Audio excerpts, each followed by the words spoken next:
Jeg hedder Mille. For 3 år siden fik jeg konstateret skizofreni, da jeg prøvede at ryge hash 1 gang.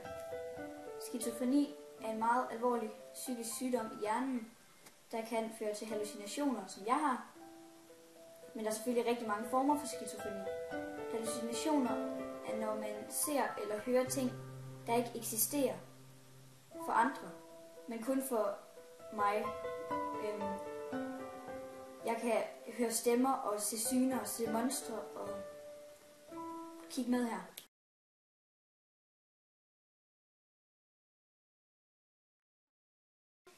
Du er godt nok grim i dag.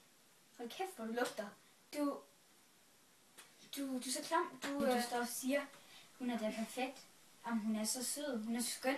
Det kan godt være, hun lige har gjort det, men hun er da perfekt. Kan du ikke bare holde din kæft? Hvad er det, du står og siger? Hvad fanden ved du om det? Det passer jo ikke. Hun er jo fantastisk. Hun lugter.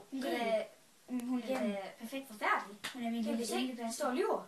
Hvem tror du på? Nu går du sgu lige englen eller dæmonen?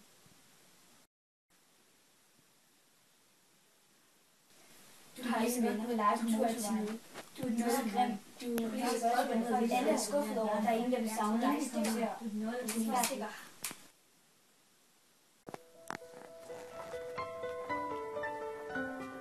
Sådan kunne skizofreni se ud. Kort sagt, det er som at have mareridt i vågen tilstand.